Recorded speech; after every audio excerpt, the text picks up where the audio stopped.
Este audiolivro faz parte do projeto Um Lugar na Estante, idealizado por Bárbara Caetano e sua orientadora, como trabalho de conclusão de curso. Portanto, todo o seu conteúdo foi produzido sem fins lucrativos e em ambiente acadêmico. A obra que irá ouvir foi retirada da coleção Rosas de Leitura, onde se encontram diversos livros de Délia reeditados a partir da pesquisa produzida por Norma Teles e pode ser acessada pelo link na descrição. Não conseguimos autorização direta da pesquisadora para a realização deste trabalho. O presente audiolivro foi produzido em parceria com Carol Caetano. Duas Irmãs, 1883. Escrito por Maria Benedita Bormann, mais conhecida por seu pseudônimo Délia. Capítulo 1. Em um dia de fevereiro, quente e brilhante, um homem de 50 anos, forte e de feições acentuadas, achava-se em seu gabinete, parciado, agitado, nervoso, como quem deseja quebrar um obstáculo ou empreender uma luta. Sua enérgica fisionomia, dominada pela apreensão de próxima resistência, tornara-se sombria. A natureza sanguínea e imperiosa transparecia-lhe nos olhos duros, nos gestos convulsivos, na coleridade do andar. Nascera para déspota, não podia ser inteiramente, e isso o torturava. De repente, como quem toma uma decisão, tocou violentamente a campainha. Um fâmulo acudiu. Previnadeia que a estou chamando, disse com os dentes cerrados. Passou então a mão pela fronte, procurou compor o semblante e sentou-se, mais serenos, diante da secretária. Pouco esperou. O reposteiro ergueu-se, dando passagem a uma criatura elegante, pálida, altiva. Um desses seres que se isolam, que se sustentam nos transes da vida, rejeitando consolos banais e lágrimas, impotentes. Entrou sem temor, envolta nas dobras do peignoir de cambraia, soberana como verdadeira rainha, bela, radiante, no frescor de suas 20 primaveras. Com voz grave, triste e contraltina, disse: Meu pai, aqui estou. Sente-se, disse ele asperamente, designando-lhe uma cadeira. Temos que conversar. A moça fitou-lhe, o olhar profundo. Viu-lhe a crispação de face. Adivinhou o que ele ia dizer. Corou de leve e cruzou os braços, esperando a acusação ou sentença. Sei que se desmandou, que esqueceu seus deveres, perdendo-se loucamente, como seu primo Jorge, o miserável, além de toleirão, que abriguei no meu teto e a quem protegi. Julga, porém, que consentirei nesse casamento? Meu pai, perdão. Aliás, Jorge promete reparar a nossa falta. Não casará. O seu pérfido sedutor, que eduquei gastando tanto dinheiro, o é ainda mais. Você não é feia. Pode e deve fazer melhor escolha e tem alguém em vista. Cabe-me o direito de ser severo pela sua conduta. Feche, porém, os olhos e procure melhorar-lhe a sorte. Já vê que deve obedecer ou será muito ingrata. Casarei com Jorge. Por quê?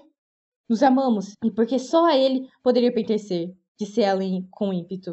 Mas se desistisse, por ser mais ajuizado que você, por compreender que duas pobrezas não se unem para não cortar seu futuro, disse o pai com pérfida doçura. Ele, exclamou a moça, impossível. É a verdade, disse o pai, quase triunfante. Daqui a pouco ele lhe dirá isso mesmo. Jorge? Quero vê-lo. Já. O senhor me ilude, murmurou ela lívida. O pai tocou o tímpano e mandou chamar o sobrinho. Ergueu-se ela, apoiou sem calor, sem luz, os braços no espaldar da cadeira, vivendo pelos olhos e pelo ouvido. Perturbado, confuso, entrou Jorge, sem olhar para a moça, que procurava tudo lhe adivinhar no rosto. Dor medonha, sensação de ferro em brasa, mordeu-a no coração. Começava a duvidar do amor desse homem a quem tudo sacrificara, a experimentar essa primeira decepção, essa primeira ferida, que não cicatriza nunca, reabre todas as vezes que a alma sofre novo embate e destila amargo vírus, que envenena as mais leves alfinetadas. Adiantando-se ao pai, interpelou, em tom vibrante, ao primo. Jorge, concorda com meu pai? Não quer casar comigo? Empalideceu o moço, corou e balbuciou.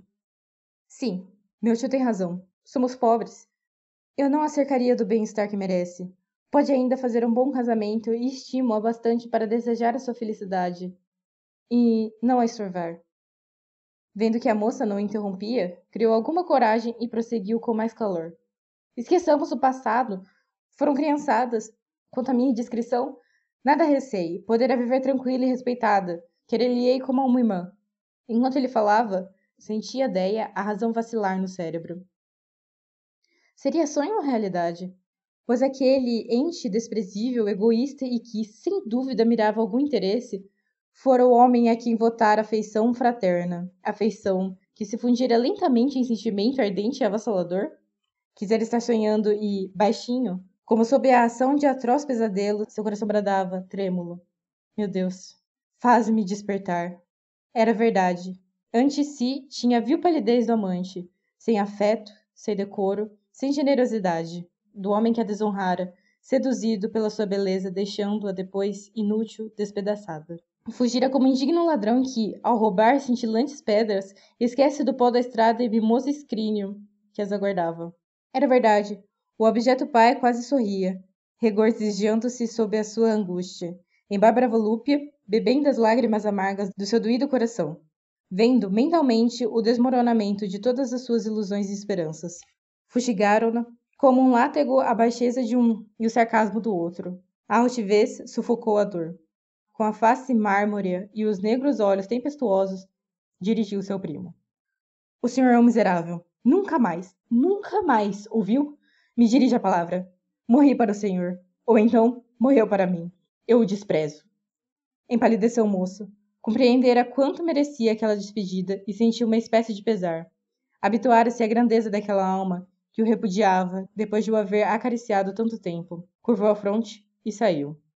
Deu ela rapidamente costas a essa porta, por onde desaparecia o seu passado, e, cruzando o olhar com o do pai, como lâmina, de florete, disse serena, embora com lágrimas nos olhos. Estou convencida. O que mais deseja? Firmar-se o futuro. Você conhece Maurício Barreto, um homem interessante, uma bela fortuna. Pediu-a em casamento e eu o quero. O que disse? Recuso, respondeu a moça escandalizada. Não o acha digno de si? Inquiriu o pai com ironia. Pelo contrário, indigno-me com a ideia de o iludir. Se me apresentar um homem, como tantos que há, por aí, talvez eu aceitasse. Porém, o Maurício é melhor que os outros. Mas é ele que me convém por 1000 razões. Você há de casar. Do contrário, separá-la-ei de Julieta. Contar-lhe-ei a sua falta e verá a existência que lhe criarei. Sabe, aliás, para quanto presto? Daqui a 1 ano serei maior. Poderei suportar esse inferno até lá. E depois me emanciparei. Sim, viverá, quem sabe como. Não, mas ensinarei o que aprendi e viverei. Sim, a sua presença, longe dessa atmosfera maldita, respondeu Ala com desprezo. Há de casar, digo-lhe, ainda que seja preciso empregar a força, e caminham para ela, hediondo, convulso. Fofo lapejo passou, pelos olhos da moça, um desses lívidos clarões, em que a dignidade humana se confunde com o instinto do crime, e vulcana erupção da alma. A febre de suas pupilas magnetizou a brutalidade do adversário. Ergueu ela, mais altivamente, a fronte contraída e ele deixou decair o braço ameaçador. Afastaram-se. Olharam-se de longe e a filha disse, com sarcasmo. Refleti e aceito. Maurício outro qualquer é sempre o mesmo. A infâmia não tem gradação, é ou não é? A minha será imposta pela sua vontade. Aceito-a. Por zombaria, nojo, tédio, pelo mundo e pelos homens, que nada valem aos meus olhos. Mas, sobretudo, sufoco a minha dignidade pela ameaça de me separar de Julieta e perder-me em seu conceito. O senhor bem sabia em que ponto sensível tocava, ameaçando-me. Deixe-me, ao menos, naquele coração viver pura e santamente. Bem, murmurou o pai, com voz rouca. Tomou juízo. Viverá feliz e há de me agradecer um dia. Mas peço-lhe um favor, isto é, suplico-lhe, que me diga a verdade. Quem lhe revelou a minha desgraça? Inquiriu a moça. Sua madrasta, que se interessa por você e que me obrigou a ser indulgente. Sua madrasta, cujo afeto você não reconhece. Indefinível sorriso passou mais pelos olhos do que pelos lábios de Délia. Percebeu o pai e acrescentou. Duvida? Ah, não lhe perdoa ter vindo ocupar o lugar de sua mãe. Cale-se. Não fale hoje em minha mãe, bradou a moça, fremente, dardejando um olhar de fogo. Com voz afetadamente calma, perguntou o pai. Darei então a Maurício resposta satisfatória? Considere-se, nesse caso, noiva, desde já. Fizeram um sinal de sombrio assentimento e saiu. O pai respirou mais desassombradamente. Capítulo 2. 20 anos antes, esse pai tirano era, então, moço. Nem bonito, nem feio. Primeiro escrituário da alfândega da corte, com aspirações a conferente, pondo em jogo 1000 empenhos e combinações para alcançar o seu desideratum, que, algum tempo depois, conseguira. Tinha 30 anos, boa saúde e alguns conhecimentos superficiais sobre as graves questões daquela época. Conversava e dançava bem, não contraía dívidas nem dava escândalos. Em matéria matrimonial, podia ser reputado em conta de bom partido.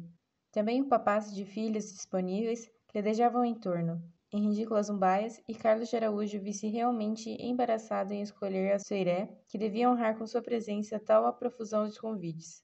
Passava, em suma, agradavelmente a vida. Uma feita, porém, julgando azada a ocasião para casar, passou em revista todas as suas conhecidas e a imagem de uma só apagou a lembrança de qualquer outra. Escandalou-lhe o sangue. Fora Amélia Ruiz a preferida. De origem espanhola, era alva, risonha, viva, sorrindo na cintilação dos negros olhos. Elegante, bem contornada e de meneios provocantes, realçados por voluptuosa ondulação no andar.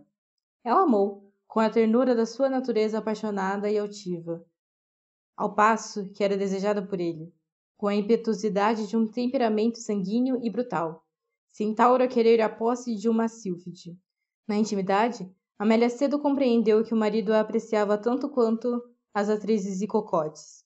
Dela só queria gozar a beleza, desconhecendo todas as delicadezas do seu coração, mostrando-se grosseiro, banal, indigno, enfim dos extremos dessa mulher, gentil, amante e prematuramente grave.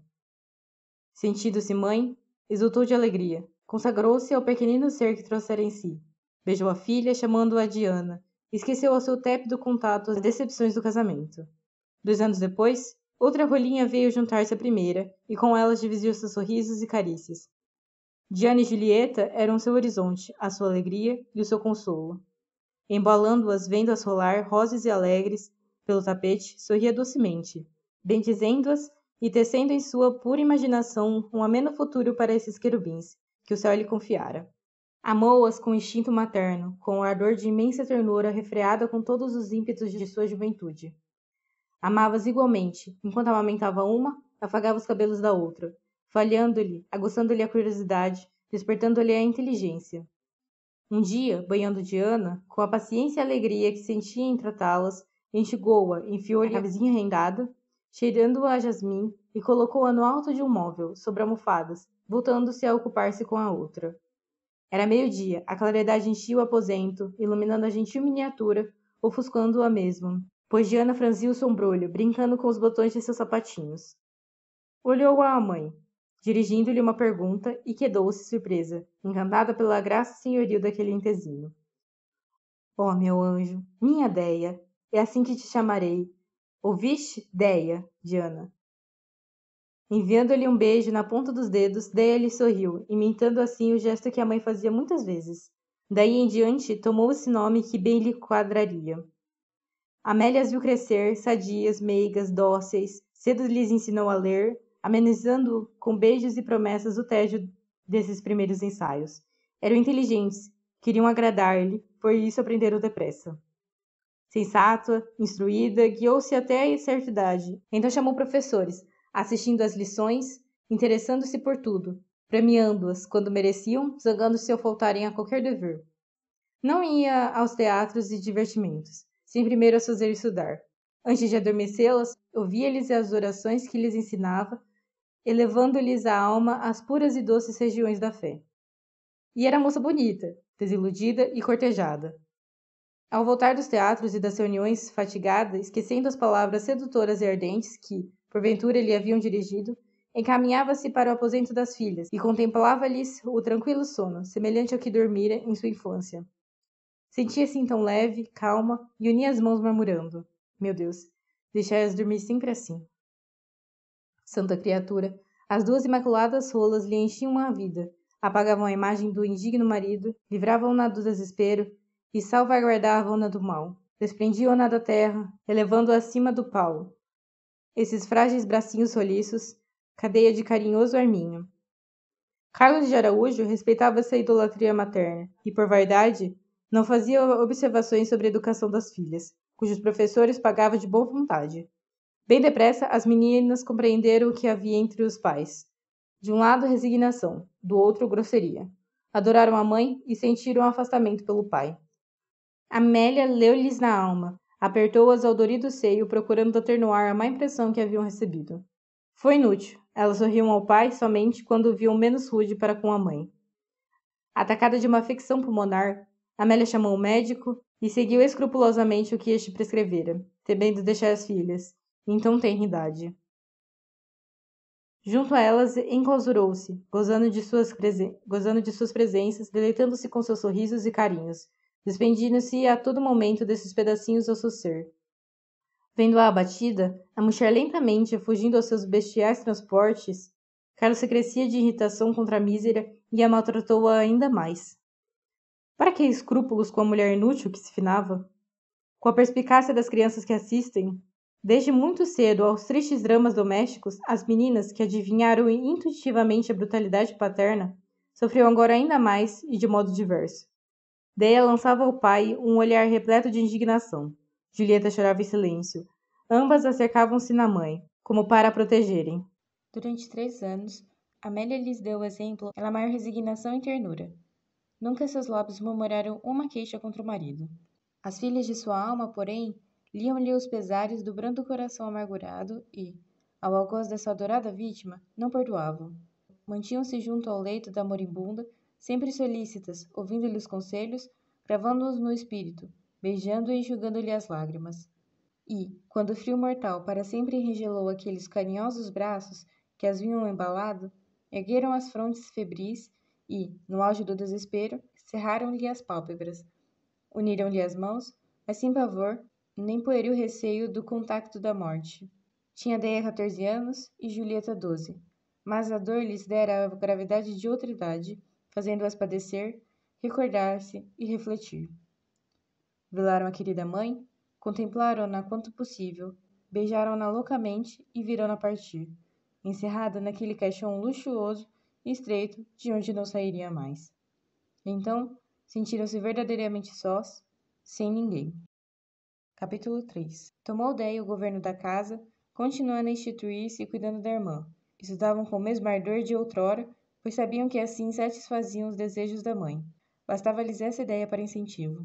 Durante 3 anos, viveram em completa liberdade, tranquilas, felizes por se verem juntas e consagrando a mesma afeição fraterna a Jorge, sobrinho de seu pai, sobre cuja tutela se achava de há muito. Desfrutava Carlos da sua viuvez, indo aos teatros, às ceias orgiásicas, voltando tarde para casa, sem escrúpulos, perfeitamente feliz, alegre, bem disposto. Parecia haver renunciado ao novo consórcio, o que muito agradava às filhas. Um belo dia, porém, lembrou-se de frequentar casas de família, indo por si mesmo cair nessas satueiras sempre prontas para apanhar incautos. Sentiu-se preso, aos 48 anos, pelos olhos faiscantes de uma morena de 20 anos, ardente e endemoniada, que deveras o enfeitiçou. Viram bem as filhas a insensatez do pai. Calaram-se, porém, e receberam sem entusiasmo e com muitas prevenções essa madrasta, quase tão jovem como elas. A esse tempo foi que Jorge se apaixonou por Deia, e que esta, ao calor dos seus protestos, ouviu o despertar do coração, palpitante ao apelo do amor, sorrindo-lhes Julieta, meigamente como um raio de esperança. A madrasta cometeu Deia o governo ela a casa. Esther, a sorrir, apoderou-se da administração doméstica, como se apoderara do marido. Opondo-lhe as enteadas, serenas e atenciosas, a reserva de suprema antipatia, adivinhou-lhes ela os sentimentos, odiou-as e tratou de as desenterrar completamente do tíbio coração do pai. Conseguiam com os artifícios de mulher má e vingativa, bela, ardente, dominando até a cegueira do homem libidinoso, a quem se unira e que via e pensava conforme ela queria. Com a sua maligna perspicácia, notou o amor de Jorge e Deia. Fingiu não perceber, e até deixou-o atear-se, proporcionando-lhes longos colóquios. Sucedeu, então, o que esperava. A mocidade venceu todos os receios e a infeliz moça foi seduzida.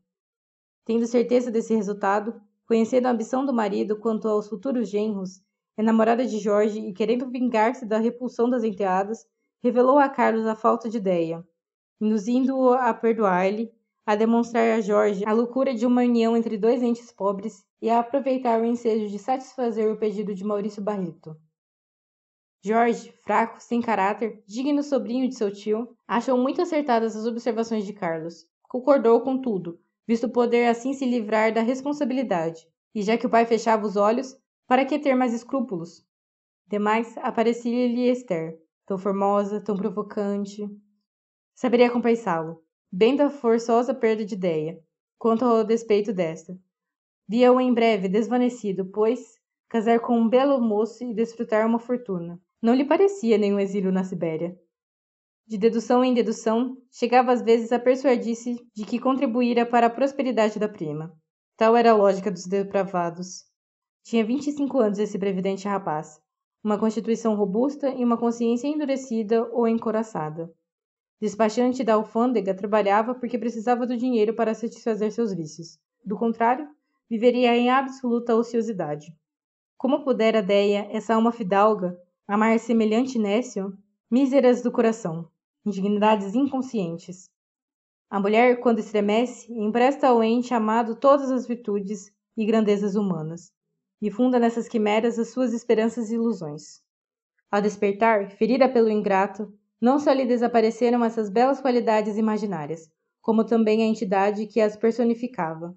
Fica unicamente a sensação de imenso vácuo no dolorido peito. Acabando de falar à filha, do modo por que ficou narrado no primeiro capítulo, foi Carlos ter com a mulher e tudo lhe contou. Exultou ela de contentamento, pois temia a relutância da enteada. Sempre risonha, saboreou de antemão as torturas da mísera donzela. Trôpega, aniquilada, entrara Déia em seu aposento. Julieta bordava junto à janela. Voltou-se ao vê-la e estremeceu. Déia, o que tens? Perguntou ela assustada. O que houve? Que palidez? Sentou-se a outra ao seu lado, e com voz surda e os olhos secos, disse: O que há? Querem que eu case com Maurício Barreto. Como? E Jorge que te ama, não se opõe? Ele é um infame. Concorda na insensatez de unirmos as nossas pobrezas. Recusei primeiro acertar Maurício, mas depois... Meu pai ameaçou-me e, cansado e enojado, aceitei. Serei rica, serei feliz. E um começo de gargalhada estrídula terminou o amargo desabafo. Ante ela ajoelhou-se Julieta, beijando-lhe as mãos geladas e olhando-a com idolatria, por entre silenciosas lágrimas. Oh, pobre Déia! Aquele miserável, a quem eu quis como a um irmão. Como o odiarei, douravante? Quanto padecereis, meu anjo? Mas quem sabe... Maurício é tão nobre, talvez te compreenda. Ele te amou por ti mesma, visto sermos pobres. Olha, minha santa, sinto com voz íntima dizer-lhe que ele é bom, Déia. Passava a moça os dedos pelos cabelos da irmã, que meiga, angélica, a consolava assim. Tinha um rosto lívido, o olhar morto, a dor rugia-lhe no peito, apertando-lhe o coração em indizível angústia. Sabia Julieta que Jorge amara a irmã, mas ignorava sua desonra. Déia lhe ocultara por natural sentimento de pudor, temendo turvar a limpidez daquela alma, onde a sua tantas vezes se espelhara. Formavam um grupo admirável. Déia, pálida, com os negros cabelos revoltos, o fulgor do olhar entristecido, a boca crispada, sobraçava o busto flexível e sinuoso de Julieta, alva, tépida, súplice, suavizando com a doçura de sua piedade fraterna o acerbo desespero da irmã. As lágrimas de Julieta umedeceram a aridez daquele descalabro e Déia afinal chorou. Chorou copiosamente sobre aquela cabeça graciosa, poética, ninho de doçuras e ilusões.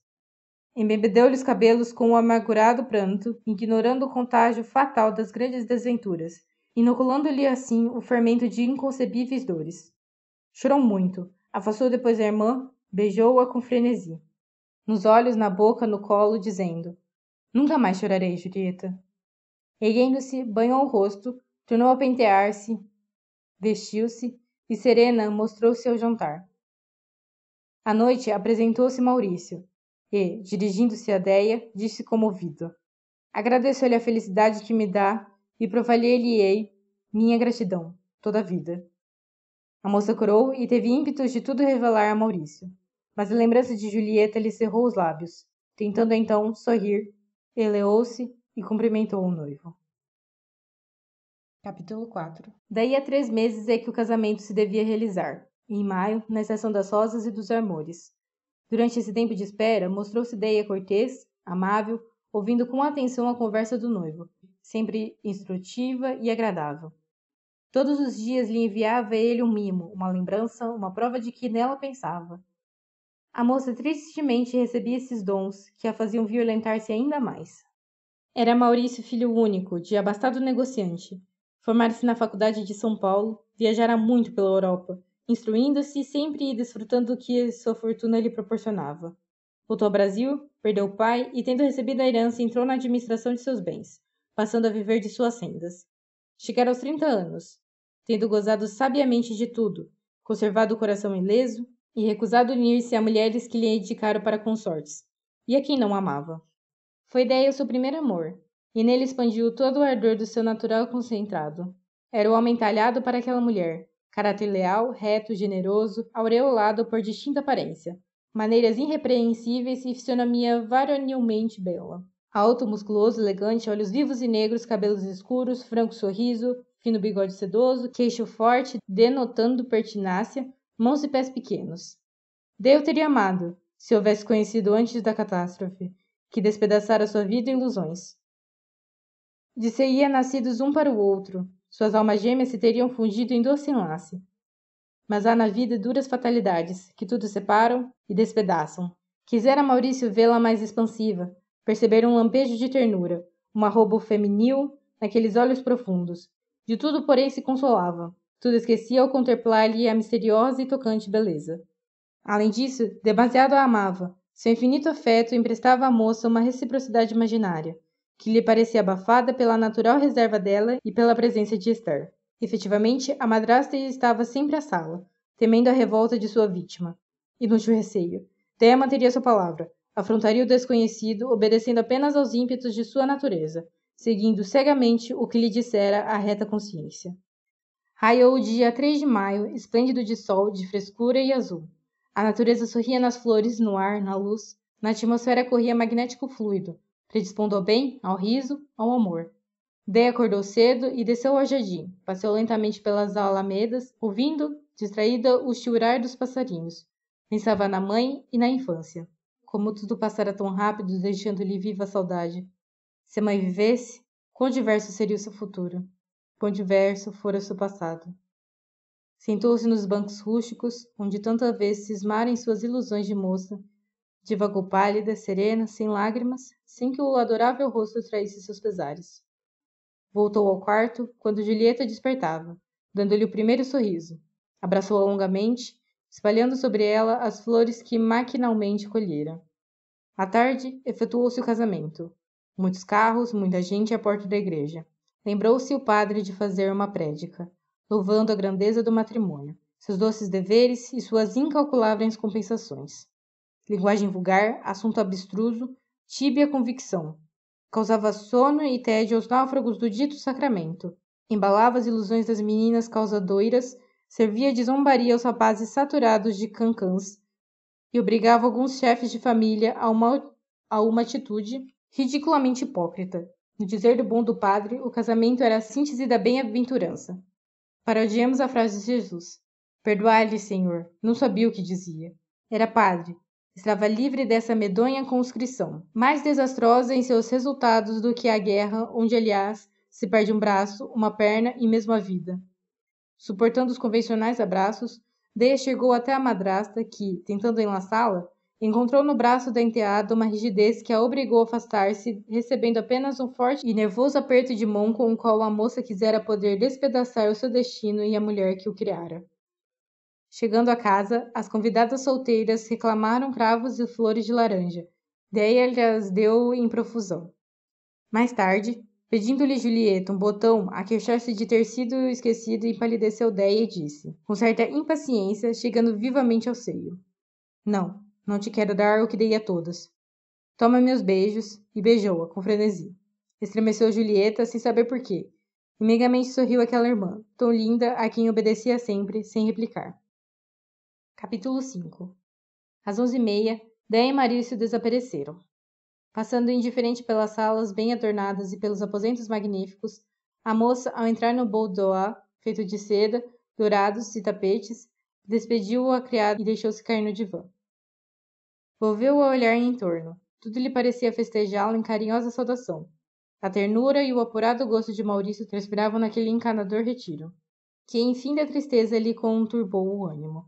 Curvou um minuto a fronte, mas ergueu-a de repente, pôs-se de pé, tirou a grinalda e o véu, lançou-lhe sobre o móvel, olhou-se ao espelho e espantou-se pelo demudamento de seu rosto. Ouvindo passos, encostou-se à escrivaninha de charão dourado. Assomou à porta Maurício, belo, transfigurado, com a sublime palidez das supremas emoções e, sorrindo, adiantou-se, tomou-lhe a gélidas mãos, tentando conchegá-la a si e beijá-la. Recuou a moça apavorida, com o olhar encendido. Maurício assombrou-se e sentiu o coração triturado. Não era aquele gesto resultado de exagerado pudor, mas de patente repulsão. Então, compreendeu a frieza que ela sempre lhe mostrara e a violência com que o afastara no carro, queixando-se de falta de ar, quando lhe tentara dar o primeiro beijo. Ao mísero parecia que o soalho lhe fugia sob os pés. Julgava-se vítima de cruel pesadelo, mas reagindo contra a angústia que o pungia, disse: Causo-lhe aversão, Déia. Não, respondeu ela, mas tive horror de mim mesma, ao seu contato. Ouça-me, julgue e condene-me. E não podendo suster-se, sentou-se, convidando-o com um gesto a fazer o mesmo. Depois, trêmula, altiva, com dolorosa expressão, disse, apertando as mãos: Enquanto viveu minha mãe, fui feliz. Felicidade agridoce, pois vi, bem cedo, que a pobre só nas filhas achava a aventura que a sorte lhe negara. Perdia. Há 3 anos, casou-se meu pai com a mulher que o domina, apagando-nos completamente no seu coração, onde, aliás, mal havíamos conseguido entrar. Sem mãe, moça, amei, e o homem a quem distingui abusou do meu amor. Soube meu pai de tudo, ainda assim, ordenou-me que o desposasse, Maurício, porque também era pobre o ente que me desonrara. E, no entender de meu pai, não se unem 2 pobrezas. Indignada, recusei, dizendo-lhe que não poderia casar com o outro, mas zombou, declarando que era muito ajuizado meu sedutor, pois concordava em que me devia casar com a fortuna de alguém. Pode calcular como me dilacerei à vista de tantas baixezas. Demais, ameaçava meu pai atormentar-me, separar-me de Julieta, que é meu único afeto no mundo, e perder-me em seu conceito. Sabia muito bem em que ponto tocava e quanto me consumia. Impaciente, chegou a levantar a mão para me bater. Sublevei-me. Então, louca de dor, indignação e desespero, e consenti em causar, Maurício. Foi talvez uma infâmia, mas lava minha consciência esta tristeza lealdade, que me leva a rebaixar-me dizendo-lhe que não sou a mulher pura que julgava desposar.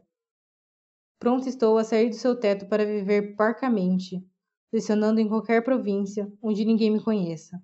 Não voltarei à casa paterna, isso nunca. Diga-me o que devo fazer. Consente que me retire? A gotejar de angústia, ouvira Marissa aquela voz adorada rasgar-lhe as carnes e trucidar-lhe a alma, matando-lhe todas as ilusões e afastando-o para sempre da aventura que sonhara. Porque eu esmagara aquela horrível desgraça, a ele, que sempre leal e humano fora, sofria seu amor próprio ludibriado pelo sogro que não trepidara em vender a filha, apesar de lhe conhecer a falta, e tinha ímpetos de despedaçar o crânio do infame com um tiro. Confragia-se-lhe, porém, o coração, calculando que deveria ter padecido essa criatura, bela, altiva e nobre, que não temera afrontar a sua cólera, confessando-lhe a desonra, e que queria viver pelo trabalho, quando se poderia tornar cúmplice do pai e desfrutar grande fortuna. Via a pobre, pálida, maltrapilha, formosa, exposta à dor, à miséria e à prostituição. Combaliu-se de atroz sofrimento e experimentou o dó estranhável e louco ciúme dessa mulher, em quem jamais pretendia tocar, mas que amara santamente. Com os olhos febris, a boca seca e um tom soturno e firme, disse-lhe: Déia, continuará sob este teto. Será mulher daquele a quem aceitou, por despeito, raiva e, vendo um gesto impetuoso da moça, acrescentou: Nada receie. Será minha mulher em nome somente. Salvaremos as aparências. Terá toda a liberdade nesta casa. Aproximando-se de um reposteiro, continuou: Esta porta põe-se em comunicação aos nossos aposentos. A chave ficará do seu lado. Feche-a para sempre. Até amanhã, senhora. Depois da saída do marido, surpresa, convulsa, humilhada, não sabia Déia o que pensar. Sofreria aquele homem de modo medonho? Amava extremamente? Levava a delicadeza ao ponto de sufocar as mais justas exprobrações de sua cólera e decepção? Ou era simplesmente um ente perverso a meditar tremenda vingança? Cruzavam-se tais perguntas no cérebro da mísera, martirizando-a, fazendo-a corar e descorar simultaneamente. Daria a vida inteira naquele momento para adivinhar o que ele sentia e pensava. Levantava-se, passava junto à porta de comunicação, dava volta à chave, recuava, percorria o aposento em todos os sentidos e caía no divã. De quando em quando, com as pernas frouxas, sem ideias, abstrata, murmurando inteligíveis palavras. Ao clarear do dia, sentiu frio intenso. Os dentes batiam, rapidamente despiu o vestido de cetim, amarrotado, fanado como o seu destino. Vestiu a roupa de dormir e penetrou na alcova nupcial. E a trôpega, cobiçando o leito, exausta, sem reparar no mimo desse ninho, que a esperava. Com as pálpebras a cerrar-se, deitou-se e adormeceu profundamente. Capítulo 6. Padeceu Maurício de modo doloríssimo. Teve alucinações, raiva, aflição profunda. Chorou toda a sua mocidade esvaecida. Viu romper o dia, sem um minuto de repouso, sem a mínima esperança de consolo. Resolveu vingar-se do homem que causara sua desdita. Procurou adivinhá-lo com a intuição do ódio, e sempre a imagem de Jorge se lhe apresentava ao atribulado espírito, no fim de 1000 combinações, onde aliás entravam personagens estranhos. Sim, era ele. Sentia-o no furor que o acometia de pronunciar-lhe o nome, e nessa incompreensível teima do pensamento, aclarando vários incidentes a que até então não ligara importância. Fora a ele que ideia lançara, um dia, um olhar de indefinível desprezo, forçando-o a sair da sala, onde conversava com diversas moças. A igreja, depois do casamento, passara ela diante do primo, sem lhe estender a mão. E Maurício lera na confusão daquela dúbia fisionomia o segredo de muitas vilanias. De que modo se deveria, pois, vingar? A sua bizarria só o duelo se apresentava, mas no Brasil ninguém se bate e, embora tentasse, legalizando, quando possível, a morte dos combatentes por uma declaração escrita em mútua convenção, o que lucraria com isso o ofendido? Se matasse a Jorge, não teria por isso amor de ideia, e suscitaria malévolos comentários sobre essa criatura, que desejava escudar à custa dos maiores tormentos. Se morresse, ficaria para sempre privado de a ver e deixá-la aí exposta a todo o gênero de perigos e ao tumultuar do próprio desespero, que lhe seria péssimo conselheiro.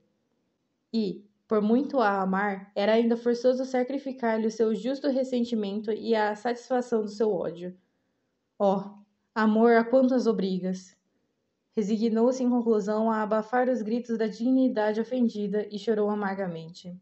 De manhã, desfez o leito e tentou dormir um pouco. Pálido, mas correto e calmo, apresentou-se ao almoço. Ninguém diria ao vê-lo que esse homem passara por temerosa catástrofe. Deia despertou 2 horas antes do almoço. Quis orar, não pôde. Assaltou-lhe o espírito a lembrança do que sucedera na véspera. Teve consciência do que lhe cumprira fazer. Ergueu-se, olhou-se ao espelho e tocou a campainha. Estava desfigurada, lívida e de olhos pisados. Era cruel estigma de sua horrível insônia que os fâmulos não saberiam adivinhar, extremando os paralelos existentes entre o desespero e o prazer. Entrando a criada, a moça recebeu-a com a máscara, que usaria toda a vida. Doravante, deveria apresentar o que não sentisse e devorar suas mágoas só, no silêncio do seu quarto, quando todos dormissem e os seus soluços não pudessem ser ouvidos. Arranjou os cabelos, enfiou um pegue no ar azul marinho de casimira bordada, que ainda mais lhe patenteava a palidez, e esperou, como autômato, a sineta do almoço. Saiu. Ao ouvi-la, à porta do boudoir, encontrou Maurício, que lhe ofereceu o braço, dando-lhe bom dia, ao qual respondeu em voz sumida, pondo a mão trêmula no braço do marido, compreendendo a delicadeza e o cuidado com que salvava as aparências. Sentaram-se à mesa, comendo pouco, sentindo a angústia apertar-lhe a garganta e falando sobre banalidades, na presença do fâmulo que o servia. Deia só respirou a entrar em seus aposentos, aflita, com o seio opresso, experimentando o incomportável peso dessa existência de calceta, que a sorte lhe dera e lembrando-se de que, diariamente, passaria por igual tortura.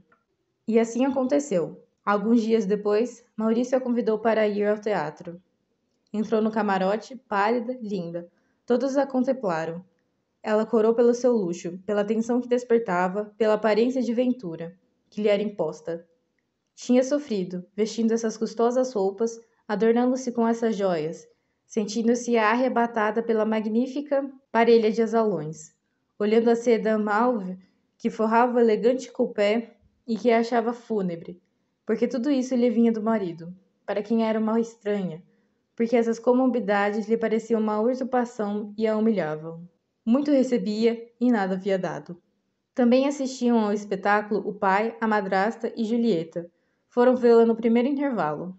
Déia beijou ternamente a irmã, apertou a mão do pai e a de Esther, e olhou para esta fixamente, erguendo um pouco a fronte, como uma espécie de desafio, para que pudesse ver o abatimento de seu rosto.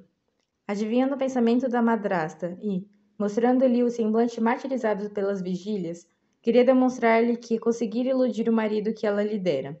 Sucesso completo, venturoso, do qual suas feições fatigadas eram resultado. Esther empalideceu de despeito, recebendo em cheio a desdenhosa provocação daqueles olhos eloquentes, que tudo diziam em seu mudo irradiar. Ordinariamente, tocava Déia o piano para passar as horas, e lia suaves poesias, que lhe infundiam sombria tristeza, sentindo contudo na alma imenso vazio, que poderia nada encher. Irritava-se com a lembrança de Maurício a importuná-la sempre, mostrando-se em toda a grandeza aquele amargurado coração, que sabia de esforçar-se, senão perdoando. E a essa ideia de perdão, revoltava-se enrubescendo de pejo e exclamando com dolorosa ironia: qual perdão? Apenas me despreza, quer salvar as aparências e condenar-me à humilhação, está bem vingado. Assim, a amargura do desespero envenenava-lhe os mais generosos sentimentos, fazendo-a interpretar a seu modo o nobre proceder do marido. Tanto é verdade que a desgraça desnatura os melhores caracteres. Enervada pelos pesares e convidada sempre por Maurício para sair, procurou no bulício e nos divertimentos cansaço ou ouvido. Maurício a acompanhava sempre, com a mesma urbanidade. No carro, junto a ela, mudo, quedo, respirando o perfume da formosa criatura, o infeliz experimentava o suplício de Tântalo, e não lhe seria permitido fazer uma só exprobração. Levando-a aos bailes, receava ver fugir-lhe de entre as mãos essa ave, cruelmente ferida, que desejava curar com um bálsamo de suas lágrimas e o lamento de sua agonia. Ali, onde brilhava com a sua fatídica beleza, elevando o espírito dos que contemplavam, quem sabe, talvez um dia deixasse esse vaporoso e suave nimbo, que circunda a fonte das mulheres jovens e lindas e que se chama honestidade. Assim, o amor que a ela votava resumia todos os afetos humanos. Compunha-se dos arroubos de Romeu, dos furores de Otelo e dessa paterna e protetora ternura, que tudo teme, prevê e revela. Os extremos tocam-se, e, às vezes, ele temia que aquele imenso afeto que o fazia Marte também o pudesse tornar vil e covarde. Capítulo 7. 6 meses depois, Déia cansou-se dessa correria a que se entregara e compreendeu que nada distrairia. Os homens, que a cortejavam, eram banais, enfatuados, egoístas. Todos se amesquinhavam, quando os comparava a Maurício. Nenhum tinha o seu porte, ilustração e grandeza de alma. Desprezou-os, compreendeu que não poderia mitigar o seu desespero e prezava-se muito para se abandonar, apenas por capricho a seres tão ínfimos. Demais, todo o seu sofrer provinha de uma falta, redimida pelo próprio amor, que a provocara e pela decepção de se ver iludida e desiludida. Não era, portanto, justo que se consolasse na devassidão e no desregramento, que embota a criatura e não consegue matar a lembrança. Não, deixa-a, pelo contrário, perdurar viva, dando-nos a consciência de nossas cotidianas baixezas, atormentando-se com a ideia de uma regeneração impossível, fazendo-nos cair de falta em falta até o completo aniquilamento de toda a noção do bem. E esses, por quem tudo sacrificasse, seriam os primeiros a desprezá-la, esquecendo as palavras ardentes e os grandes protestos com que a seduzissem, achando que os havia atendido por vício, negando-lhe qualquer vislumbre de sentimento que a pudesse diferenciar um pouco da besta fera. Tão objeto raciocínio sai das cabeças perfumadas e elegantes dos nossos dandys, acha eco em seus poluídos corações, forma opinião pública, Esmaga a mulher que esquece seus deveres, destrói o efeito, eleva a causa, castiga a vítima e faz do culpado o juiz. Ah, se as mulheres soubessem o que se passa no espírito de seus amantes, quando se lhes entregam, crédulas, confiantes em lealdade e honra imaginárias. Se pudessem adivinhar que uns a desejam pela beleza, outros só almejam vangloriar-se de as possuir. Estes conseguem viver à custa de sua cegueira e se fazem pagar muito caro. Aqueles que aceitam-nas até por economia e que tudo concedem em troca de tais infâmias. As que sinceramente amam, até que eles mesmos se desiludam com alguma indignidade e fundem compaixão e só têm a mácula de os haver amado. As que se entregam por desfatio, capricho e passatempo, nada merecem, tão perfeitamente infectas com esses a quem sorriem e acariciam. Entre 1000 homens, pode haver um que tenha a coragem de seus atos, que se responsabilize pela falta da mulher amada, que a proteja contra todos, com a ternura do seu afeto. São, porém, raras essas exceções e será melhor não as procurar. Invadida pelo tédio, Déia, no estudo e no apuro da inteligência, buscou distração e paz. A biblioteca de Maurício era magnífica. Aí achou que aprender. Leu Buscher, Buemeister, Kieselber, Moleschott, Totolo, Kramer, Ângelo Ciselius, Ruth, Seche, Faraday. Sofria, tendo sido sempre boa e amante, e queria ir a si mesma e ao Deus a quem adorara, porque tanto padecia. Mas, tendo a consciência purificada pela dor e crendo-se absolvida por ela, Deus lhe respondera. Os desgraçados raciocinam em demasia. Resolvem muitas vezes um punhal na ferida, entretêm a chaga e chegam a alagá-la na impaciência de a perscrutar. Assim sucedeu a mísera.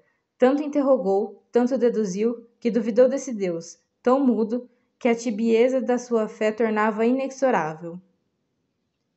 A ciência dos materialistas completou-lhe o descalabro. Ela se viu, um dia, senhora de tudo que o talento produz, de tudo que a humanidade conclui, e sentiu-se mais desolada que nunca. Proviera da matéria, representava, vivendo, e, ao morrer, volveria a esse princípio, sempre renascente e morredouro. Sofria. Duas forças lutavam em seu seio. De um lado, o cérebro aceitava o raciocínio e o exame da ciência. Do outro, o coração palpitante por Maurício ansiava pela fé, pela crença em outro princípio soberano, diante do qual se curvassem homens e ciência. Amava Maurício pela generosidade da alma de que era dotado, sublime, grande, irmã da sua.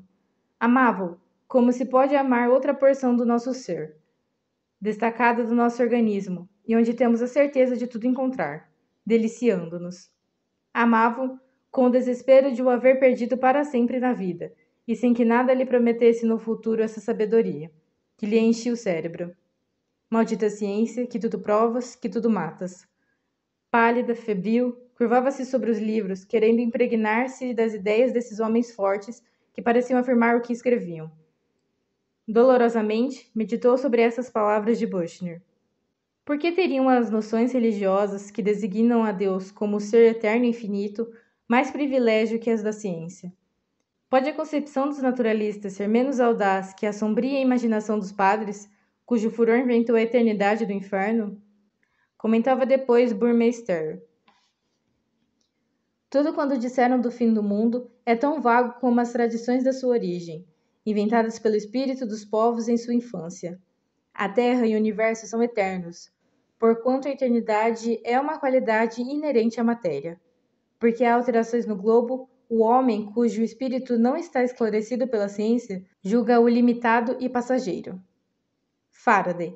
O que desaparece de um lado, reaparece necessariamente do outro. Turtle. Não há sopro, por mais leve que seja, nem vaga que se despedace sobre a praia, cujos movimentos não percorram o universo. Seche, apesar de padre, firmando-se na ciência, dizia: na natureza, nada pode ser aniquilado. Da própria morte, torna-se necessariamente e, por toda parte, uma nova vida. Moleschott. O pensamento é o movimento da matéria. Nada existe em nosso entendimento que não haja entrado pela porta dos sentidos. O homem pensante é o produto de seus sentidos. Lutero. Deus é um quadro vazio, sobre o qual não há outra inscrição, senão a que aí puseras tu mesmo. Ângela Silesius. Deus é nada, não está nem aqui, nem lá. Quanto mais o quiseres prender, mais te fugirá. Plínio. Logo que se morre, o corpo, assim como a alma, não tem mais sensação do que antes do nascimento. Deia fechava esses livros com furor, como se quisesse esmagar com eles as ideias que encerravam, os homens que as haviam produzido e a angústia que a devorava. E vestia-se, às pressas, sem quase olhar para o espelho, embelezada pela dor, e, correndo ao teatro, e, recostando-se do seu camarote, cerrava as pálpebras, ouvindo as sublimes harmonias da hebreia. Criava, então, um mundo imaginário, onde as almas belas se amavam livremente. Capítulo 8. No dia do casamento de Deia, vira-se Julieta requestada por Cesário de Castro, moço amaneirado, dono de grande loja de modas e com fama de muito rico. Era um desses seres que sabem encobrir seus defeitos. Demais, não seria difícil iludir a ingênua e casta mocinha, a quem desejava agradar. Procurou vê-la amiudadas vezes, mostrando-se afetuoso e apaixonado. Vivia ela-se triste com a ausência da irmã. Não podia amar ao pai, a madrasta lhe era antipática, detestava Jorge. Deixou-se, portanto, prender pelos protestos desse homem, que a escolhera para consorte. Acolheu perfeitamente Carlos de Araújo a esse genro, que lhe quadrava. O casamento de Julieta realizou-se 6 meses depois da noite em que Deia achara abrigo sob o teto de Maurício Barreto. Enquanto durou essa cerimônia religiosa, que tantas vezes inutiliza 2 criaturas, Deia sentiu o coração confranger-se. Teve ímpetos de arrebatar à irmã aquele sacrifício, onde aprecia vê-la imolada e fugir com ela para bem longe, livrando-a dos transes cruéis dessa vida. Tentou reagir contra o funesto pressentimento ao abraçar Julieta, forma ideal envolta em rendas vaporosas. Não teria desgraça receio de toldar aquela fronte angélica, onde se aninhavam 1000 aspirações celestes? Alguma coisa de materno vibrou-lhe na alma. Ideia, a erudita, o espírito forte, ansiosa, buscou o rosto cadavérico de Jesus, e com desespero murmurou: ó Deus, se existes, se a tradição não mente, protege-a. Deixa que só eu padeça. Aceitas meus cruciantes pesares, como resgate de sua ventura. Algumas horas depois, o baile resplandecia de luz, perfume e animação. Deia dançava uma valsa, seguiram-na todos os olhares. O corpo tinha a harmônica ondulação das bailadeiras indianas. As rijas formas desenhavam-se sob o cetim luzidio. As espáduas emergiam num branco fosco, olímpicas, como que aviventadas por um sopro divino, e a cabeça pendia um pouco para trás, com a desesperança do precito ante o infinito. Dançou essa valsa somente, para embalar um frêmito juvenil, que a eletrizara. Ao terminá-la, viu-se rodeada por um grupo de homens, que a devoravam com a vista, falando em coisas indiferentes. Animando-se insensivelmente a conversão, falaram sobre 1000 assuntos e depois caíram na filosofia. Maurício aproximou-se, atraído inconscientemente pela mulher. Receou que ela não se soubesse equilibrar nesse terreno, onde em geral as mulheres da nossa terra perderiam pé. Mas ficou surpreso e sentiu verdadeiro orgulho, ouvindo a moça expender suas ideias. Esta, com sua voz melodiosa, mostrou em que baseava suas opiniões. Falou bem, com a eloquência do entusiasmo e pela satisfação de saber que Maurício a ouvia. Não olhava para ele, mas sentia que a aprovava e como ela pensava. Com isenção de ânimo, 2 ou 3 homens de incontestável merecimento admiraram-na. Eram senadores da velha guarda, do tempo que havia necessidade de saber realmente alguma coisa. Os outros, mais modernos, menos premunidos, fingiam conhecer os nomes ilustres que ela citava, mas achavam-na pedante e até menos formosa, porque os humilhava com sua superioridade. Daí em diante, pela preguiça de alinharem um pouco mais de leitura útil às futilidades de suas nulas existências, teriam eles de evitar-lhe a conversação, limitando-se a um banal cumprimento. Admirando Maurício, com a elevação de sua inteligência e com a força de seu afeto, o talento e a ilustração de Deia duplamente sofreu.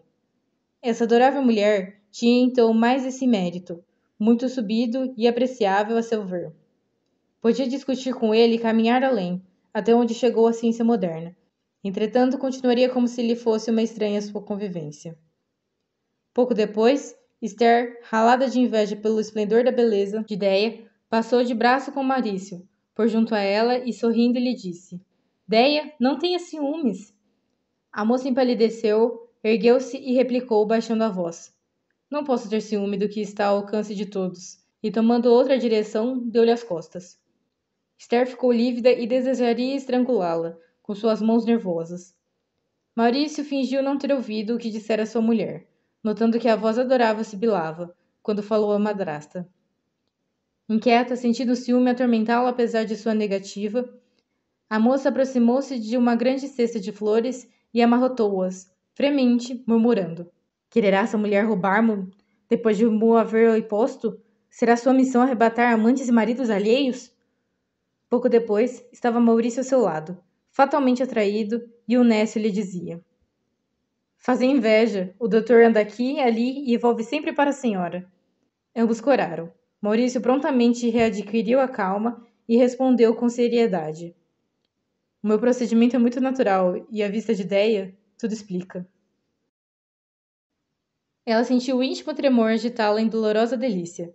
Parecia-lhe a primeira vez que lhe gabavam a beleza. E, só nesse momento, teve prazer de ser bela, sabendo que o era para Maurício.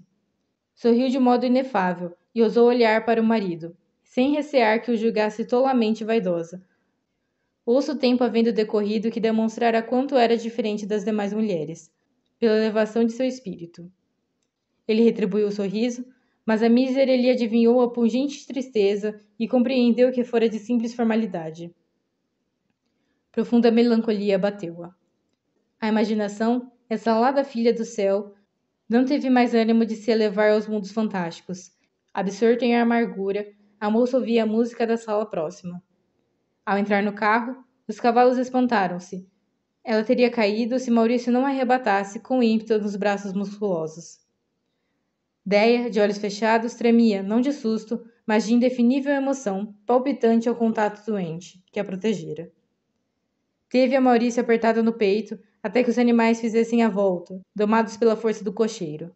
Colocou-a depois no coupé, sentando ao seu lado, pálido e tremo como ela, sem que a voz lhe saísse da garganta apertada, convulsamente em horrível angústia. E ambos cerraram as pálpebras para se concentrarem nessa sensação de lacinante gozo, prolongando assim aquele delicioso tormento, em que suas almas se quedavam atônitas, em seus corpos entorpecidos de langor. Naquela noite não dormiram. Passaram horas e horas suspirando, enervados, quase em delíquio, com chumbo no cérebro, deslumbramentos e zumbido nos ouvidos, e lutando com a hidra de impacientes volúpias, subjugada por duas vontades valentes e inflexíveis. Capítulo 9. O tempo passava lentamente para Déia. Eram, porém, rápidos os momentos em que via Maurício e só por esses ansiava, assim que o marido desaparecia de sua vista. Contentava-se em saber que se achava na mesma sala que ele, em olhá-lo a furto, em lhe ouvir a voz, em lhe responder qualquer banalidade, na presença dos fâmulos. Até praticava puerilidades. Às vezes, logo que Maurício saía, apressava-se em levar para seus aposentos o ramo de flores que lhe aspirara, em apertar entre as mãos o livro que ele deixara, e até procurava seguir nas alamedas do jardim as pegadas de seus pés aristocráticos. O amor lhe suavizara a altivez da beleza. A boca adquirira enfim da tristeza, e o olhar repleto da íntima ternura com que se habituara a contemplar Maurício parecia beijá-lo, fazendo assim o que os lábios jamais ousariam. Muitas vezes chorava, aflita, receosa de que, com a morte, perdesse a faculdade de amar. Pois esse amor finito acabaria com o extremo palpitar de seu coração? Não, era impossível. A grandeza do que sentia deveria ter outro destino, outra esperança. O martírio de sua alma reclamava um repouso, um lenitivo, uma recompensa. Entretanto, na terra nada mais esperava e não acreditava no céu. Oh, se pudesse ressuscitar a primitiva crença, se pudesse esquecer o que a ciência lhe provara mais ou menos, se violenta febre lhe matasse a memória, deixando-a na completa ignorância de todas as coisas, talvez assim lhe fosse possível ter essa fé inquebrável e cega das mulheres piedosas. Leu a vida de Jesus de Renan, estilista admirável, engenho poético, sem contestação. mas de uma contradição manifesta e de frouxo convencimento do que afirma. A moça percebia também em muitos outros autores essa dúvida latente, que entorpece a credulidade e destrói todos os efeitos da maior eloquência. Meditou sobre Caro, o mimoso filósofo das senhoras, espírito reverente ao seu culto, porém um tanto divagante, a perder-se em demonstrações sobre os erros das opiniões alheias, em vez de claramente indicar as razões que o levam a crer. Por tal forma, tendo dissecado os controversistas os dogmas do cristianismo, ridicularizando-os, envenenando-os e combatendo-os em nome da ciência, que é muito difícil restituir-lhes a primitiva pureza e inteiramente o salvar do abismo da dúvida. Tendo ouvido falar no padre Jerônimo, pregador afamado, Deia foi ouvi-lo. O acentuado perfil do pregador destacava-se soberanamente da sombria sotaina. Sai-lhe a palavra fluente e sonora dos lábios irônicos e a inteligência brilhava-lhe nos olhos faiscantes. Ante a juba possante daquele Danton do púlpito, cuja voz suscitaria uma revolução, Deia tremeu, mas não se sentiu tocada. Não, aquela face leonina, convulsionada por íntimo fogo, deveria pertencer a um tribuno e não nascera para se aliar à palavra mansa, cheia de amor, da religião do Calvário. Um dia, em uma igreja pobre, humilde, nitidamente caiada, encontrando um sacerdote pálido e débil, a moça lhe pediu que lhe falasse sobre o Evangelho. De modo conciso, com verdadeira fé, sereno, alheio à palpitante ansiedade dessa formosa mulher, a quem nem mesmo via, o desconhecido padre discorreu algum tempo. Deia sustinha a fronte, fechava os olhos para se concentrar e só perceber essa voz fraca, doentia, desprendida já do mundo, desmandando essa região de paz infinita, que tão bem descrevia e onde se encontra o supremo descanso. Associando seu padecer àquela alma branda, que parecia despida das amarguras da vida, Deia sentiu que o pobre homem fundira em um só amor toda a sensibilidade do seu ser espezinhada por mil dores, abrigando no seio da religião o que de afetuoso e santo lhe restava. Oh, por que não daria a Deus somente o que Maurício não podia aceitar? Por que não crer nessa eternidade, que lhe restituiria depois da morte, sem a cegueira dos preconceitos, amante, carinhoso, belo? Os soluços sufocaram-na e o padre disse ao ouvi-los: Padece muito, filha, muito, respondeu ela. Quer confessar-se? Aliviar seu peito? Não. Voltarei talvez um dia e então... Adeus. E, triste, chorosa, saiu com a intenção de se abraçar à cruz, até que a fé a salvasse, ou que suas carnes se despedaçassem nesse desesperado aplexo. Capítulo 10. Além de tantos pesares, teve Ideia a certeza de que a irmã não era feliz. Com ela chorava e sofria. Mais que nunca, sentiu necessidade de um conforto moral, onde a sua alma martirizada achasse refrigério. Leu Bossuet, compenetrou-se daquele espírito grandíloquo, brilhante e simultaneamente singelo, crente e puríssimo. A sós, alma a alma com Bossuet, bebia a fé, extasiando-se com aquele modo de falar, só dele. Não raciocineis mais, humilhai-vos. Quem tiver ouvidos para ouvir, que ouça. Mas saiba que esses ouvidos que ouvem, foi Deus quem os deu. E mais adiante, sem dúvida, há dentro de nós uma divina claridade. Um raio de vossa face, ó Senhor, se imprimiu em nossas almas. É aí que descobrimos, como em um globo de luz, uma satisfação imortal, na honestidade e na virtude. É a primeira razão que se mostra a nós, por sua imagem. É a própria verdade, que nos fala e que nos deve fazer compreender que há alguma coisa em nós, que não morre, já que Deus nos fez capazes de encontrar a felicidade, mesmo na morte. Com os olhos úmidos, lia. Ó homem, feito à imagem de Deus, corres em busca dos prazeres mortais, suspiras pelas belezas mortais. Os bens transitórios te seduziram o coração. Se nada conheces, que esteja acima deles, nada melhor, nem mais agradável do que eles, descansa, então gozando-os.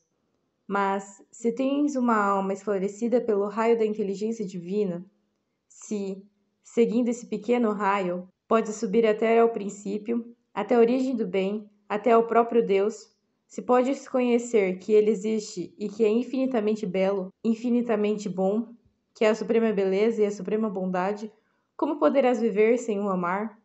Homem, já que tens um coração, é preciso amar.